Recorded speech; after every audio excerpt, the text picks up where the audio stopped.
Hello everyone, welcome back to the final class. So yeah, you can see that I'm back in Borneo now, but I also got COVID recently. So bear with me if you see the screen is jumping a bit because it means that I'm pausing myself and pausing the recording to cough. So I hope during this time I also heard that in Taiwan there is so many cases. So yeah, be mindful and also be like stay healthy. Yeah, stay hydrated as well. So today on our final class is on the unlocking potential. And in fact, when I spoke to Nick, like you were saying that since you were ill, like perhaps like you want to do a shorter class. So for me, I really want to share with you like some of the potential happen in this regenerative design practice. There are so many exciting things that I want to unfold like along this class as well. But because of the condition, so this time now I actually loaded the class with more videos. And I hope you find some inspiration from here as well. And I think like it's also good to look at like the generally like in terms of the future of regenerative design, and because it's like this is an ongoing conversation, but there is a lot of like innovation still required to drive the regenerative design practice or the scene. So this section hope to explore like the vast potential and also the emerging trend, and all these trends is not simply on the design field, as you can see like when the project when the class um, unfolded, like you may see that there are some trend actually happen in the policy making, in the social aspect, in the economic system, and there are steps needed to create system that would, in the longer term, giving positive impact to the community as well. So yeah, despite the skeleton is a bit simple, but there are some case study that like I garner from around the world, hopefully that will also inspire like what you see yourself doing in the future, or perhaps in the landscape of like Asia. So you see the innovation, as I mentioned, the innovation required to drive the regenerative design practice holistically, because it's never really one field, one design field. In fact, when you look at the past classes, you may also find that like some of the inspiration actually happened from the agriculture and also the education scene. And apart from that, like you may also see policy making will have a huge impact. But yet you also see that like there is a lot of like conversation kind of went stagnant because of the capitalistic model seems to also took over the entire conversation like for a long period of time. So I think it's coming to the phase that like a lot of people having the awareness of like, yeah, if we want to change things, we need to change it holistically. We need to change it like with the collaboration of like from other field as well. But how that could happen, so hopefully like some of the cases from today will inspire you to think further. Okay, so innovation in technology. Yeah. First, I want to start from this case, and I want to see that whether I can mute myself. So I give myself some time to cough.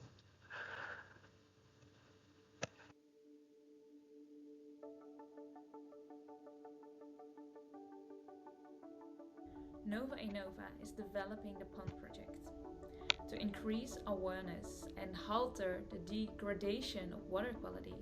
Less than 1% of the waters in the Netherlands meet all European standards for water quality. And the pond application is providing water with a voice. And these colors will tell people passing by and water management organizations about the quality of the water. And what would be more beautiful than generating electricity from a collaboration with living organisms? Pond generates energy from water through the microbial fuel cell technology. Simply put, it's energy generated by microbes. And the floating domes work like a microscope. The beauty of the underwater world is magnified by projections in the pond domes. So every fish, plant, or even a plastic straw will be magnified in the domes, showing both the beauty of the underwater world but also the harmful impact on the water. In this way, we show the wonder of water. We show that water is a living creature of which we really need to take good care of. Let's repair our waters by providing water with a voice.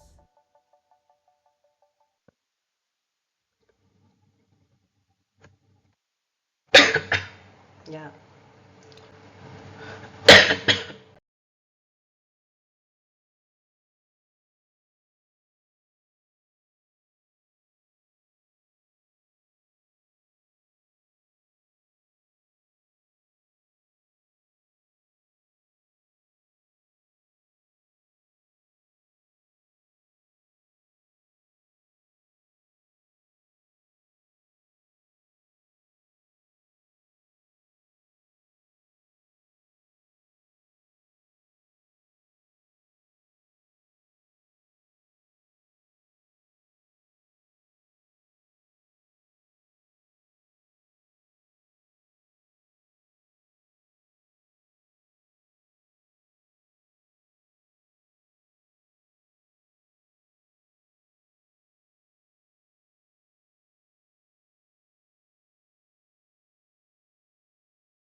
So as you can see, like there are some attempt, like for example, what happened in Rotterdam, like the designer Ernie Vance, or like they were looking at the how to enable like some of the bioorganic methods, like to generate energy, to generate like lighting, so in turn help to fuel the lighting for some installation.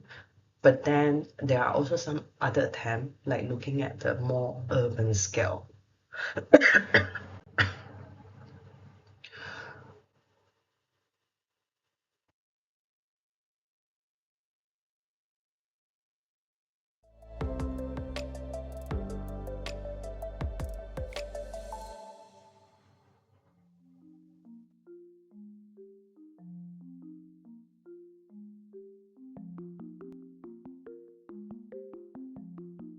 Glowy is an environmental biotech startup that develops biological lighting thanks to a phenomenon called bioluminescence. Bioluminescence is a biochemical reaction that happens in nature.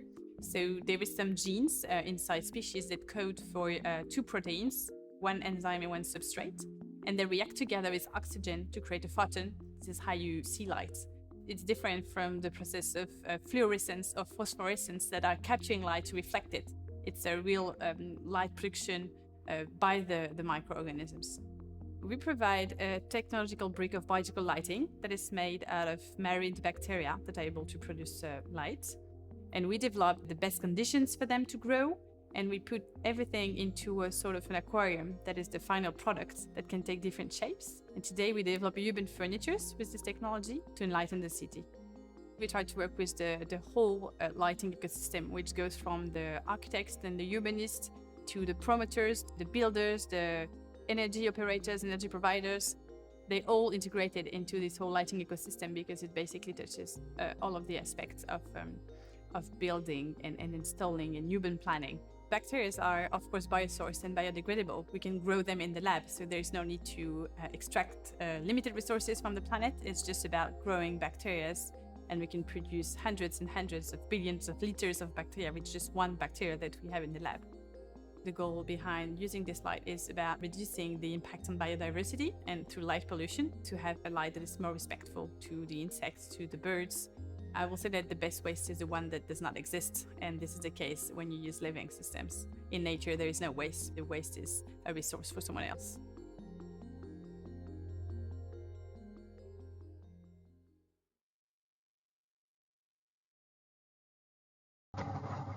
Yeah, so you can see like Lowy as a project. Like they also did some project in France as well. Like how the bioluminescence, like bacteria, can be put within the this cylindrical tubes to produce the light. So as you can see in the video, they already demonstrated like the application in different urban interface as well. So it's actually foreseeable, like how these can evolve. And in fact, like I still remember a few years back, when I was invited during the pandemic, like to one of the UCL crit, like hosted by my mentor Marcus Cruz. So currently he's working very closely together with the bioengineer in the B-Pro program. So when I look at like the work from the student, like it seems like there is a lot of the endeavor being invested into looking at like how the biological field, some of the bioluminescent like elements can be as part of the architectural interface. So it's a very exciting and interesting endeavor, really. So if you're interested in finding out more about it, like it certainly will have a huge impact because it doesn't really require so much like energy. But perhaps like on the production, like we I don't know, I'm not the expert, but I think this is a good way to kind of like showcase like what are the potential and what are the current conversation. So this is another project that also like quite environmental friendly. Yeah, in terms of like the application and implementation.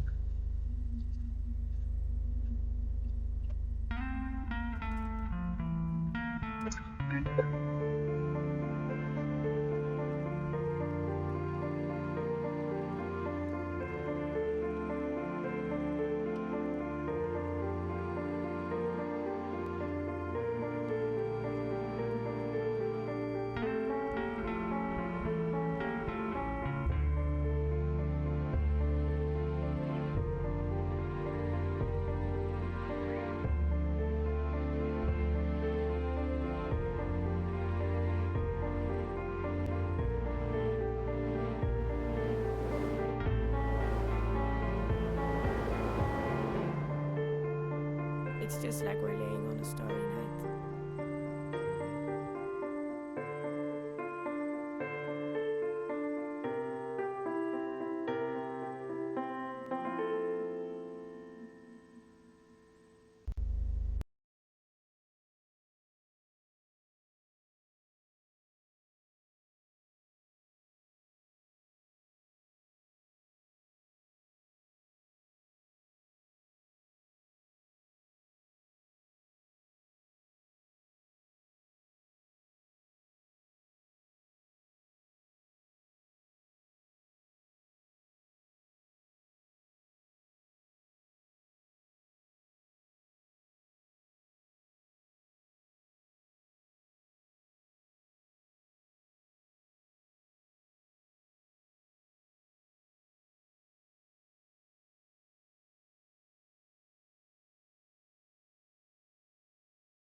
So this project is Van Gogh bicycle path. And then when I first saw it, I think it was a few years back, like when um I went to Wonderfruit, and then the aunt Rosegard, like he was also presenting, and it was a fascinating project because it's borrowed similar principle like what you saw earlier, with some principle from the bioluminescent and how it's applied into this urban interface. Yeah, so another example I want to show is like how like the mycelium. There's a lot of discussion of mycelium, like how mushroom grow, how it can be turned into brick, it can be turned into like building material. So this is one of the example of like in 2017. So when it first came out, I think it's also gave a lot of like a deep impression to a lot of people. So yeah.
As you can see, there was a lot of like very exciting potential and on the material, but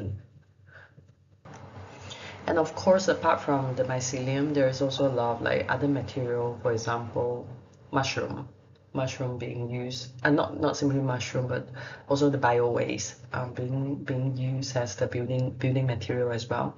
And then the other one is actually came from a very dear friend of mine, Hannes and Oliver. Like so they started Bureau Baubotanic in Stuttgart. I think it was around 20 years ago. So these like how they do it is basically like looking at growing tree as the building material. So a lot of time the building that they delivering need years to plan and also years of involvement. So it's also never really a one-off like project. So the way Hannes and Oliver they build, it's like it's quite interesting. They were looking at the life cycle of different trees and then how they can come together and can be woven together, and quite fascinating to see the work process really, because I've seen some of the close up example and what Hannes is doing.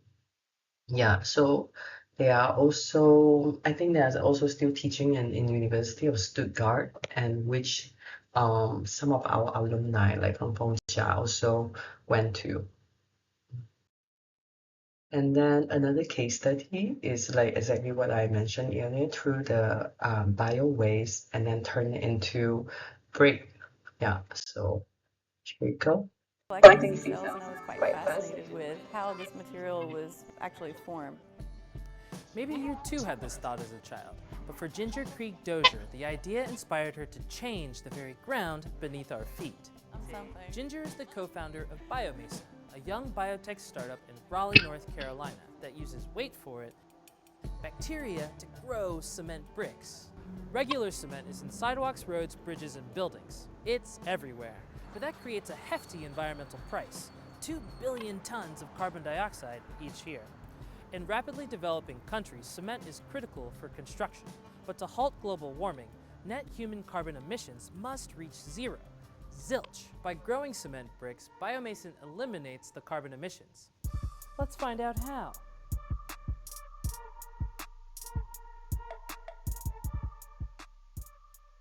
Cement's carbon problem starts with limestone. To make cement, limestone and other minerals get roasted at 2,800 degrees Fahrenheit. Whew, that's hot. Fossil fuels burn to power these ovens, plus a chemical reaction that turns limestone into cement, create carbon dioxide, a lot of it. Cement making accounts for 5% of global carbon emissions, which seems small relative to car exhaust or power plant fumes, but it's still more than all the airplanes and ships in the world combined. A decade ago, these realities hit Ginger like a load of bricks, and at the time, she was a young architect interested in new age building materials. I came back to that seashell and coral and tried to understand where maybe we can grow materials the same way that seashells and coral is actually grown. Seashells are hard because of calcium carbonate, the same tough stuff in limestone.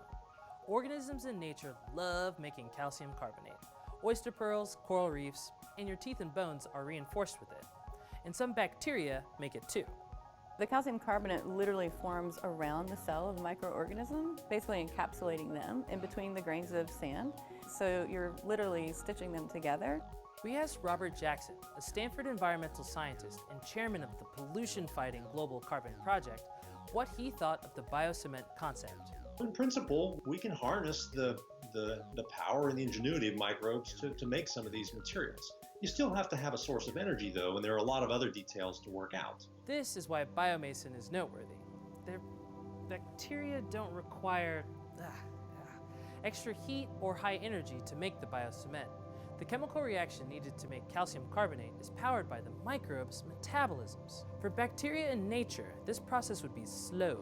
The right feeding conditions may occur once every few years. But in the early days, Ginger and her husband, co-founder Michael Dozier, discovered a way to speed things up. This is a liquid culture of our bacteria, so it's a liquid version of what happens in the bricks. After 111 failed experiments, the pair found a microbe in the soil that did the trick. It's a strain of Bacillus bacteria that doesn't cause disease and isn't genetically modified.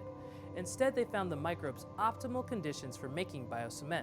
Just add calcium and voila, instantly made calcium carbonate crystals. With that key process solved, they could make biocement using no more than the energy required to keep the lights on.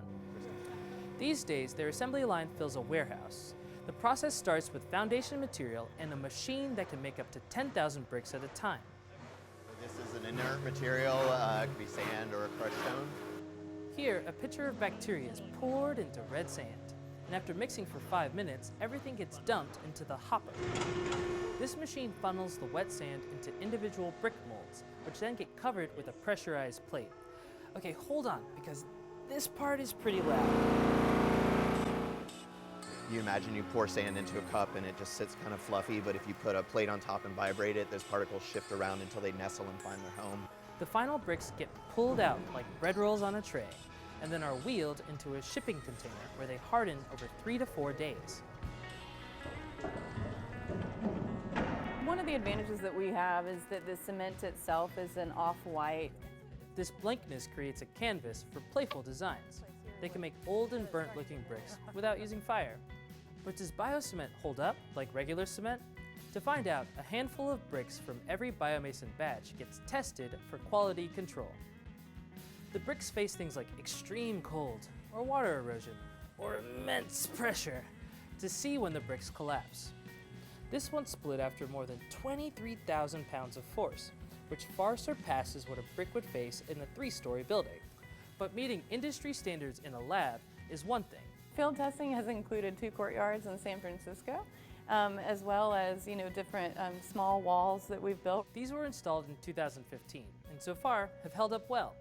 In the future, the company plans to put the entire assembly line, mixer, hopper, etc. into shipping containers, so that biocement can be made anywhere. And by doing so, they may cement a brighter future for our planet. I'm Sikon Akpan, and this is Science Scope from the PBS NewsHour.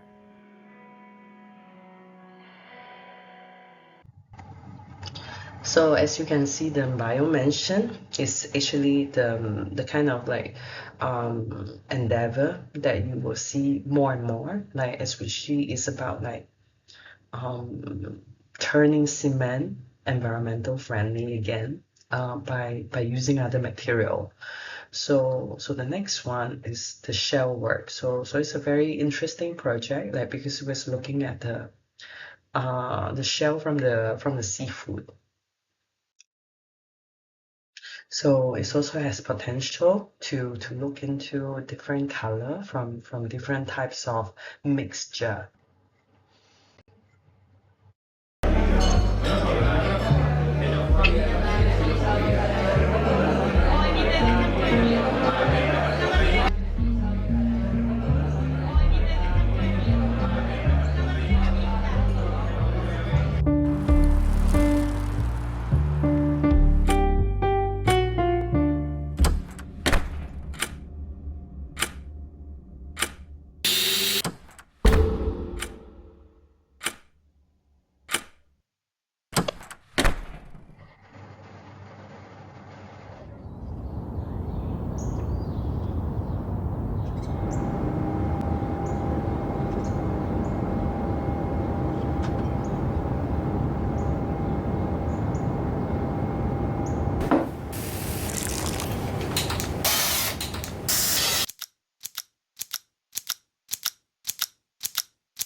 So the other case study I want to show is actually more towards energy.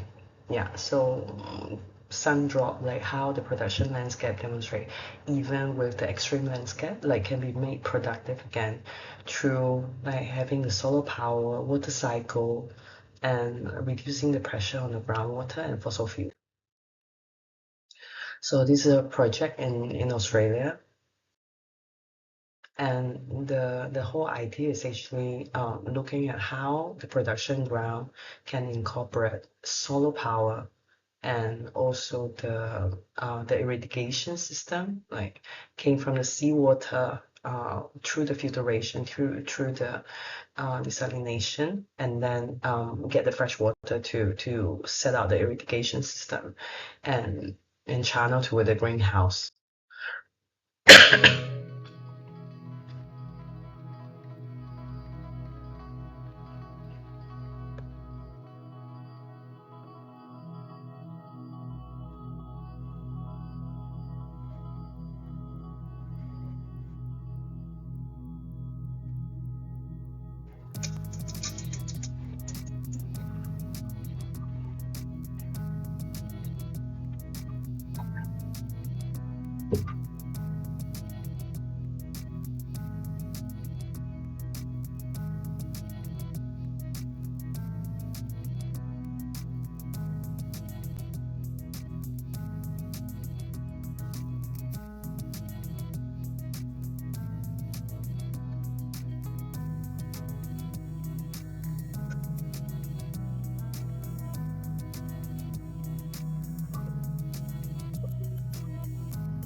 Course, like some people may have different view about like this landscape turn into a production landscape, like, but I think it's also part of like the system needed like for maintaining like our our human culture in a way. But then there are also like what I'm trying to show here is like the innovation across like different technological attempt. So in fact, like when we talk about these innovation, like some of the early example, they mainly focusing in the design field, in the material advancement, or in the energy. So and it's also important to look into the politics and policy making and the legal system, because as we mentioned in the first and second class, why in most of the area, like in fact it has been using fiber, or crops or road or natural material of the region to build, but then you stop seeing them at one point because of the modernism. And why did that happen? So and it's good to look into the building codes and also the political system, like how does it work, and why did we rule out some of the way we used to do build, and then in turn allowing certain way of like building stay in the system in the market. So over here, like I want to show you some innovation in the politics. And the first part of it is actually towards like nature as an agency. Okay, nature as an agency, a lot of time we when we just speak about like that relationship we have a human to nature is tend to be a bit exploitative because we assume everything we get from the nature is for free. So this is why fossil fuel is like it's actually you may consider it is more expensive than before, but fossil fuel in a way like compared to other biofuel, for example, is still cheaper, so much more cheaper, so much more like relevant, like market wise. But why did that happen? Because a lot of time we assume that million years of like transition for the fossil to turn into like fossil fuel is for free. So how does nature has an agency?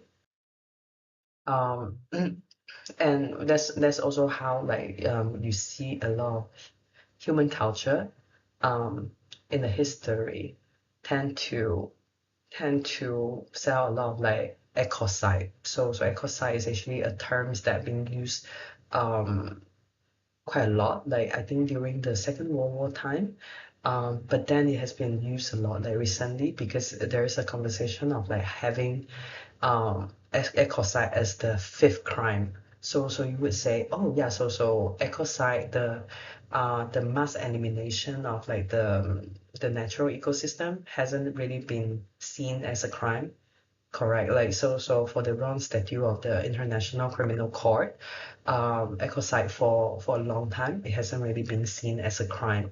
And when we speak about the first four crime is genocide, so among human.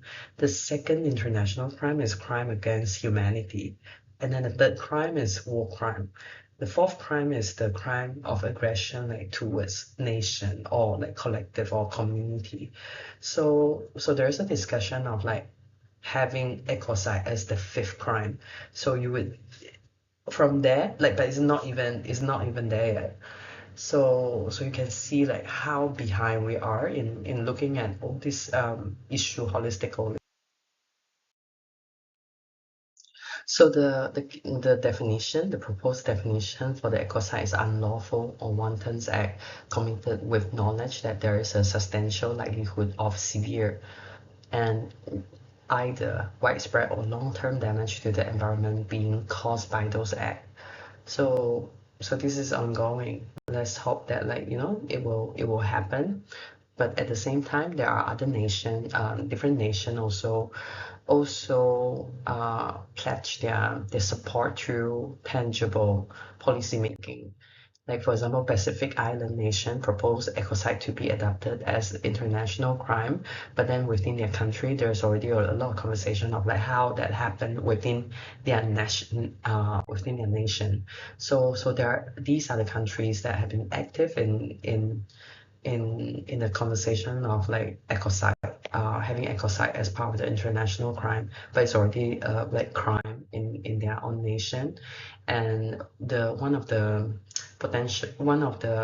thing that you may see more is like for example in Scotland, like a company director who causes like nature damage in Scotland could face jail. So these are also how do we hold like individuals or corporate or nation accountable when it comes to like the massive environmental damage.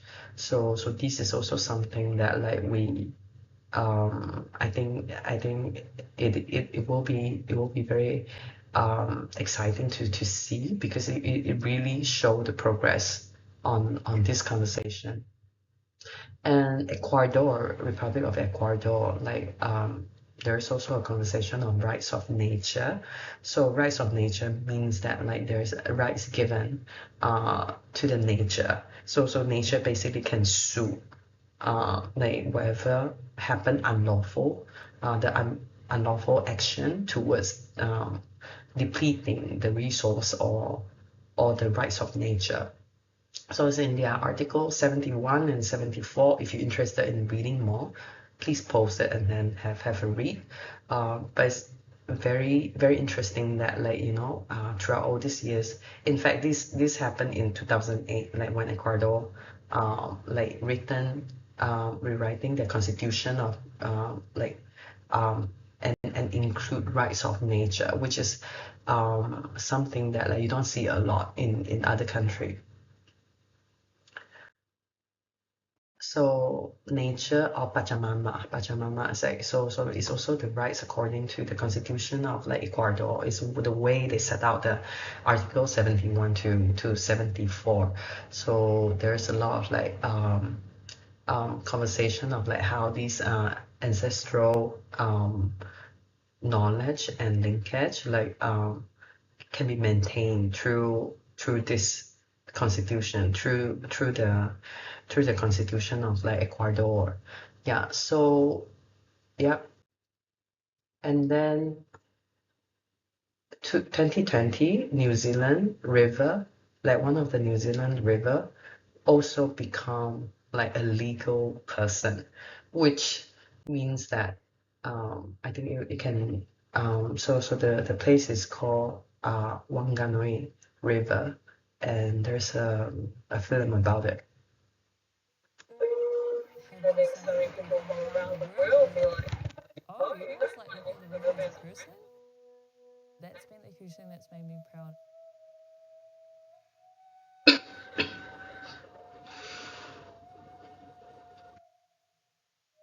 As children, we've always been brought up with the idea that every sort of living organism is just as important as you.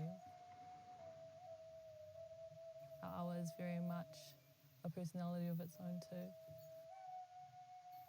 She's patient, she's consistent, she's persistent.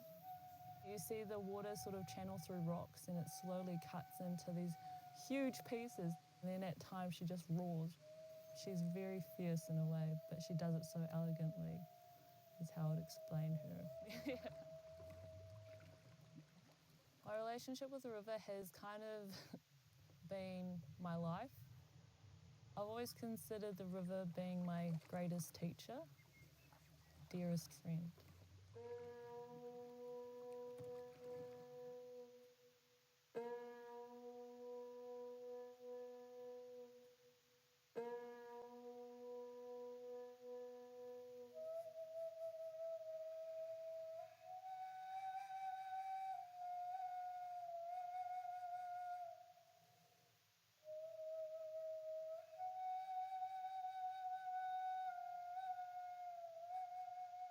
It really is an exciting day for Parliament because this long-standing grievance is brought to an end by the passage of this legislation, and I very much look forward to working with the iwi and to seeing this wonderful river repaired and regenerated over the years to come.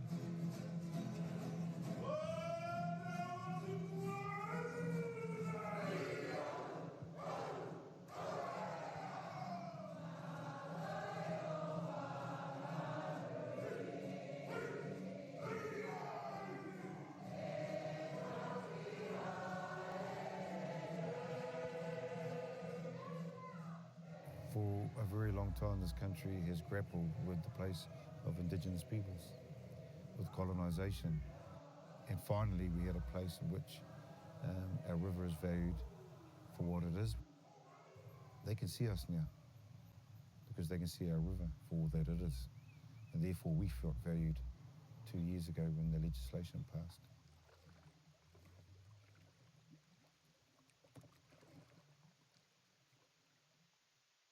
The first thing we need to understand is that a legal person is different from a human person. It is a fairly profound statement about what matters to the law and who matters to the law, and then they therefore have rights and duties and powers under the law. Once the Wanganui happened, it really inspired a lot of people around the world. And since then, we've seen kind of rolling examples over the past 2 years of rivers and lakes receiving legal rights.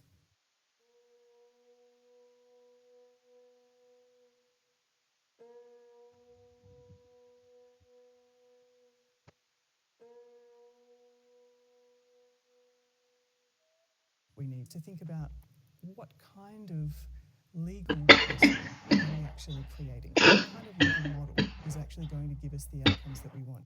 The paradox of legal rights for rivers happens because the right to go to court to defend your interests can actually backfire for the environment. So one of the things that we've seen happen around the world is that when nature starts getting rights of its own, people get complacent.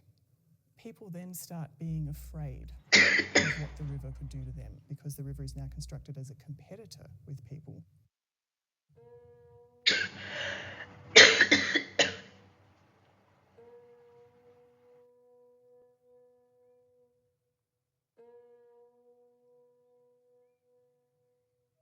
This is quite different to what's happened on the Wanganui River so far. It's a much more sustainable model than we've seen in other parts of the world.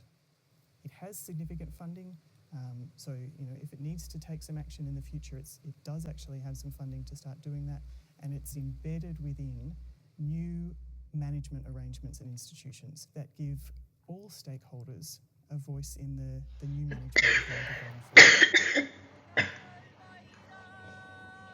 Indigenous empowerment has been a really significant outcome of these pieces of legislation. People are coming to us now. The new consciousness that people have around what this river is, they're coming to us and asking, can we access the river in this particular way? That's something that hasn't happened in 150 years.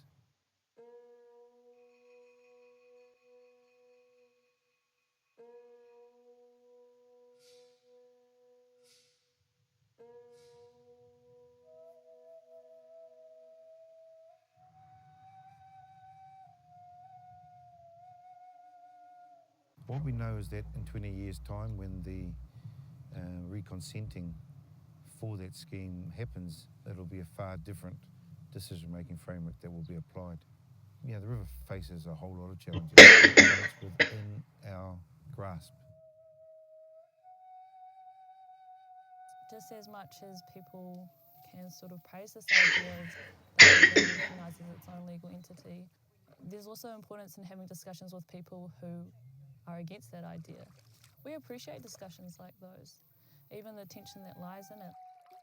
The fullest expression of what status for the river means will come in 50 years' time, in 2 generations' time, because we will have had time to grow a community that understands its relationship with this river. It will change the way in which we think in this country, absolutely.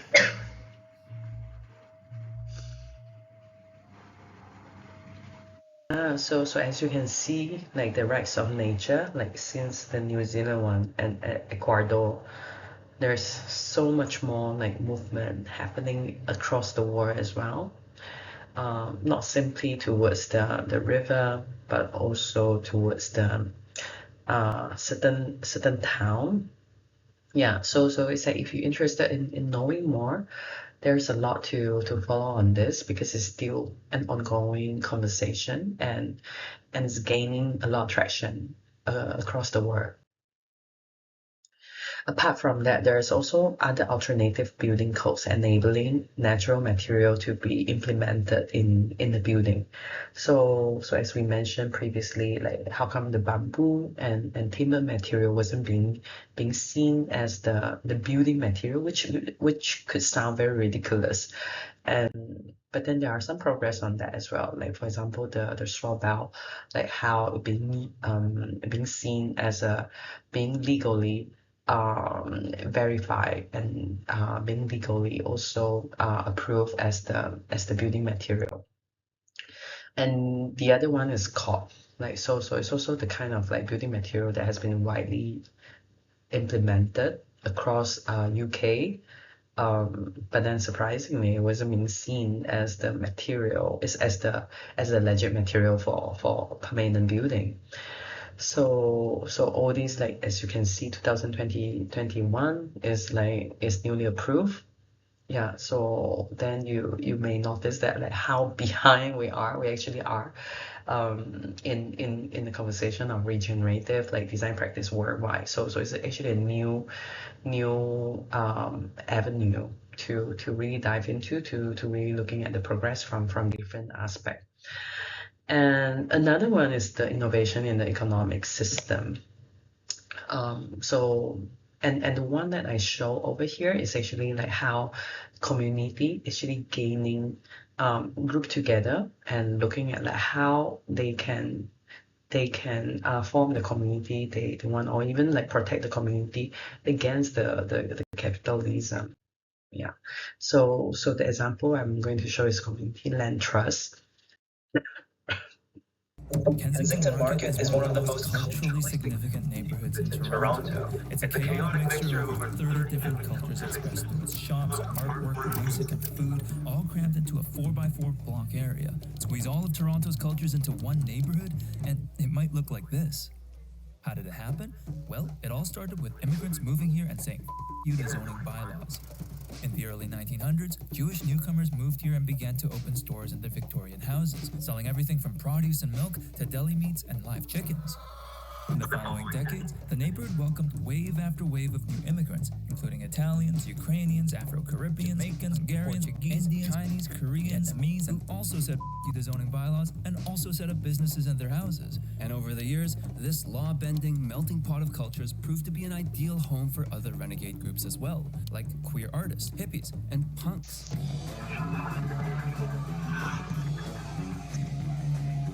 Basically, if you weren't your typical white-bread Canadian, this was a welcoming community for you. For many of us, we take this for granted, while for millions of others in Gaza, Yemen, Somalia, and Today, this history has made Kensington Market a beloved neighborhood that symbolizes Toronto's diversity and entrepreneurial spirit. It's been featured in music videos, TV shows, documentaries, it was designated a National Historic Site, and it even has its own heritage minute. By bringing newcomers shoulder to shoulder to build new lives together. The reason I bring this up is because Kensington Market is changing, and not like in the ways it's changed before. People love it today, which of course means so does the real estate and tourism industry. Property values in Kensington Market have skyrocketed, resulting in a ton of redevelopment pressure, increasingly unaffordable rents, and short-term rentals like Airbnbs displacing long-time residents. But this change isn't just affecting renters either. Commercial rents have sometimes tripled overnight, leading to many historic small businesses and grocery stores closing to make way for trendy shops, restaurants, and way too many weed stores for some reason. There have even been proposals to introduce a Starbucks, a Loblaws, or a Walmart here. Kensington Market's story isn't uncommon. There are culturally significant neighborhoods all across North America today facing market pressures that threaten to erase the community that made it so valuable in the first place.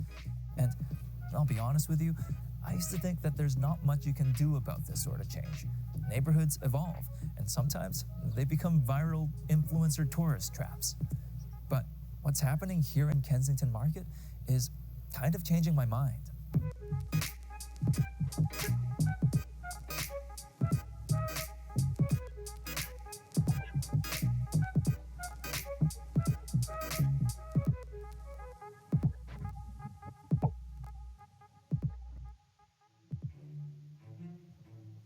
Our story starts here, 5456 Kensington Avenue. In 2018, this property was bought by investors to be turned into a weed-themed Airbnb.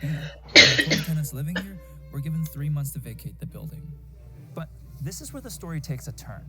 You see, there was a ton of pushback from tenants and the broader community about this eviction, which pressured the new owners to eventually put the property back up for sale. And that is when a nonprofit group called the Kensington Market Community Land Trust bought this building. Today, 5456 Kensington Avenue is owned by this nonprofit organization who manages the land and building and guarantees its long-term affordability. Okay, great. We saved one property, but that's just a drop in the bucket. What about the rest of the neighborhood? What are they going to do? Buy up all of Kensington Market? Well, kind of. You see, the main reason why Kensington Market Community Land Trust exists is to acquire properties in Kensington Market for the community. Whenever a property comes up for sale in this neighborhood, this organization will make an effort to acquire it rather than see it sold off to another private buyer. And with each new property, the Community Land Trust gains a larger and larger voice over how their neighborhood changes. In fact, they're currently working on more properties right now, like this parking lot at 25 Bellevue Avenue. The plan here is to use that land to build non-market housing. But this isn't just happening in Kensington Market. Community land trusts are increasingly being used to protect culturally significant neighborhoods all across North America.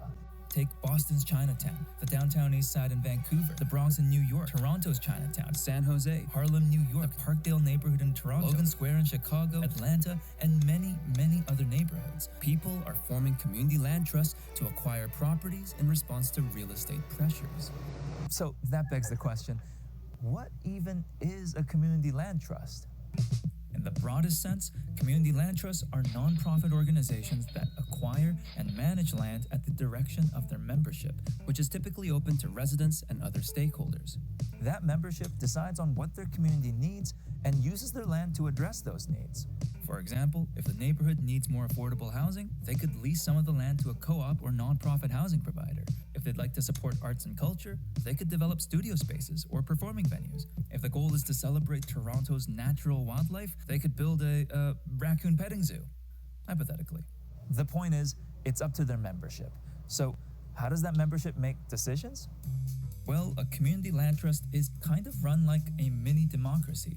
Its members elect a board who make decisions for the land trust, and that board is typically required to have representatives from different stakeholder groups. A common governance structure is the tripartite model, where 1/3 of the board needs to be made up of residents inside the land trust properties, 1/3 made up of members from the surrounding community, and 1/3 made up of government officials, housing experts, and other stakeholders. Getting this balance of power right is key, because it ensures that a community land trust doesn't only act in the interests of any one stakeholder. This isn't a glorified NIMBY group. I think that's what makes community land trusts such a promising idea for neighborhoods facing gentrification. Through its governance structure and ownership of land, a community land trust can serve as a way for all members of a community to have a say over its future, not just those who can afford to buy property. That also makes a community land trust a very formidable advocacy group. Because they regularly engage with neighborhood stakeholders, community land trusts hold a ton of soft power locally, even if they don't hold a ton of land. Take, for example, the Parkdale Neighborhood Land Trust in Toronto. For a while, it owned just 3 properties in Parkdale, but ended up being a major voice for the neighborhood, publishing policy papers, conducting research on neighborhood issues, and regularly organizing residents through various committees, classes, and other initiatives. Just last year, the City of Toronto transferred 81 single-family home properties into their portfolio. Finally, I should add that community land trusts aren't just for addressing gentrification. It can ultimately be formed by any group of people who want to come together to acquire land and make decisions for what happens on it. In fact, the first community land trust, called New Communities Inc., was formed by civil rights activists in the 1960s. Their mission was to provide stable housing and farming land for Black residents in Georgia who were being evicted and persecuted for participating in the civil rights movement. Today, it owns 1,600 acres of land just outside the city of Albany. In Vancouver, a new community land trust is being used to right historical wrongs. As the city prepares to tear down these viaducts, part of the lands left over will be leased to the Hogan's Alley Society, a community land trust for the city's Black community, many of whom were displaced by the construction of these viaducts in the 60s. Today, that community land trust plans to develop housing, shops, and a Black cultural center on their new property.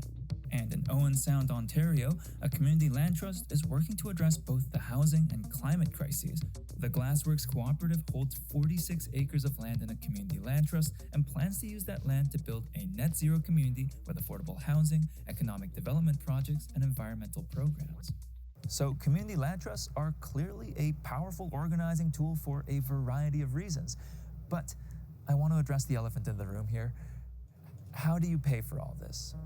If you haven't figured it out by now, the largest challenge for a community land trust is getting the land in the first place. It either has to be donated, provided by the government, or bought. For the Kensington Market Community Land Trust, they were only able to acquire 5456 Kensington Market because of a $3 million forgivable loan from the City of Toronto through Section $300,000 private loan, $50,000 $12,000 mortgage, donation, $50,000 in affordable housing grants, $3.2 million mortgage. Acquiring properties is a ton of work, and doing this for every property in Kensington Market would be a massive endeavor. There are no shortcuts here.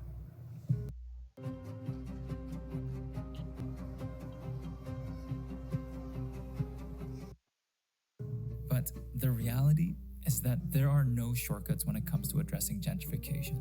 It's a complicated topic with so many differing opinions. While Kensington Market and other culturally significant neighborhoods are valuable to so many people, preserving that value is often at odds with the private real estate market that they're a part of.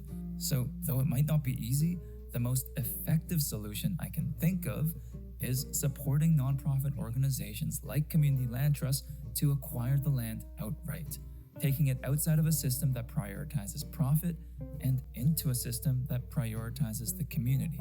If we can do it for parks and churches, maybe we can do it for this. One of the ways that we can support community land trusts acquire more properties right now is through a social finance tool called Community Bonds, which one of our partners, Tapestry Community Capital, specializes in. A bond is like an IOU, where an organization borrows money and promises to repay it plus interest at a specific date. A community bond is a bond that helps a nonprofit pursue its mission. Like a regular bond, the nonprofit is borrowing the money and commits to paying it plus interest. But unlike regular bonds, community bonds aren't just about making a financial return, they're also about socio-cultural and environmental returns. For example, in the case of Kensington Market Community Land Trust, a person would invest their money in the organization not just to collect interest, but to see their money making a tangible impact in their own community, like making sure Kensington Market remains the unique and interesting place that it is. And because they offer more than just a financial return, nonprofits can ask to borrow money with lower interest. Community bonds can be a really effective tool for a community land trust for a couple reasons.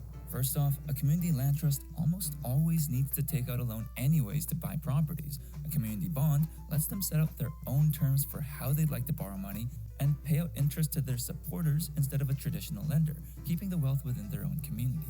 Second, most people already invest money in mutual funds, stocks, or cryptocurrencies anyways, so I think the option to invest that money in a local cause you really believe in that benefits your community instead would be a pretty compelling idea to a lot of people. Community land trusts might not always start with a ton of money, but they almost always start with a lot of community support. And through community bonds, they can turn that social capital into actual capital to acquire more properties. The Kensington Market Community Land Trust is actually preparing to launch their own community bond offering right now to develop a fund to acquire more properties and scale up their work. If you'd like to sign up to be on their interest list, visit kmclt.ca, and if you're curious about community bonds in general, check out Tapestry Community Capital. I want to leave the final word. So here you go, the Community Land Trust. Kensington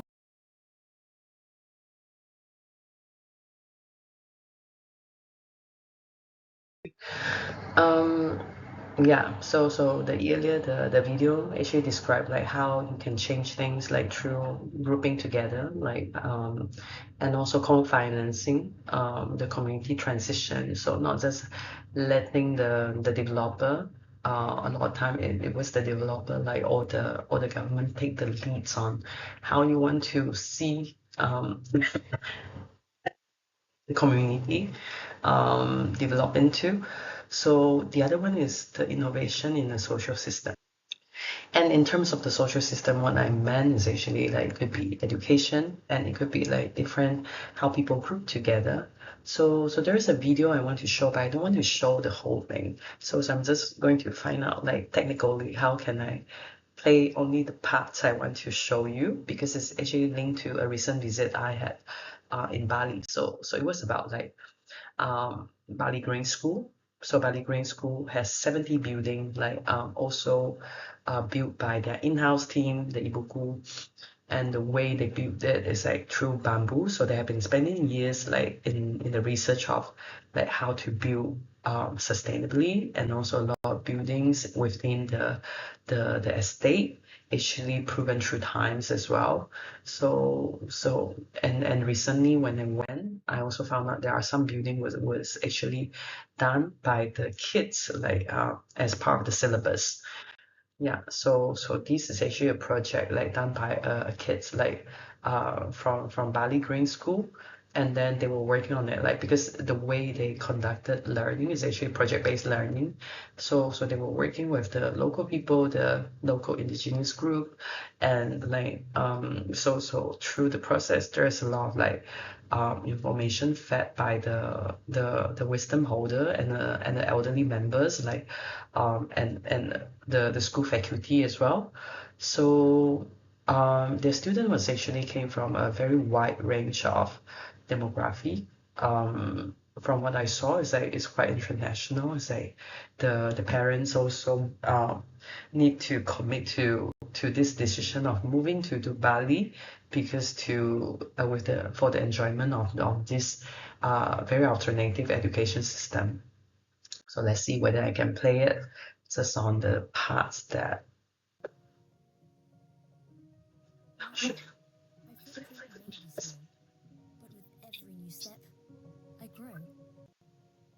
I don't think I can play it, but as you can see, it's like 14 minutes. So what I would encourage you is like I will share you the link or you can just type in Green School, and then you will be able to find this compilation of like the video on and also the way they set out the syllabus. Yeah, and how the community around positively impacted by the presence of the school. So yeah, like finally it's come to the final parts of our class. It's like as you can see the like perhaps the graphic here is like on me is like jumping around because I went for coffee.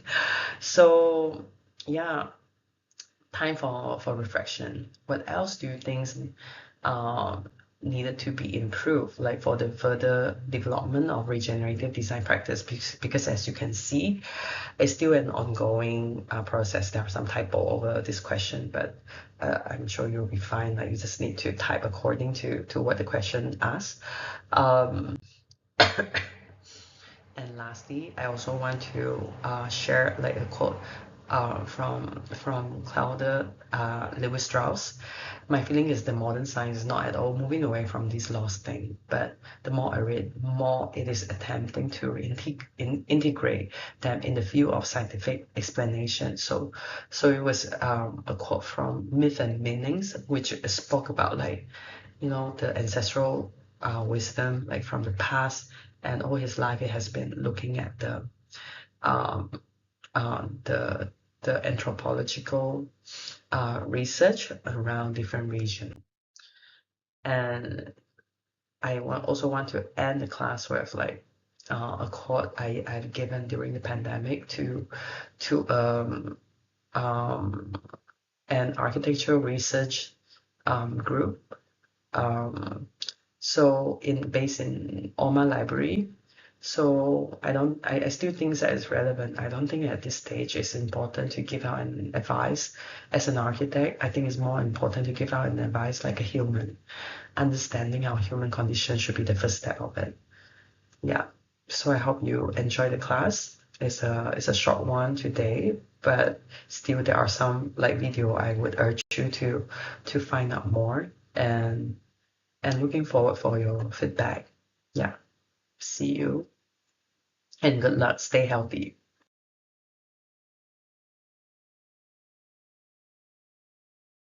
System.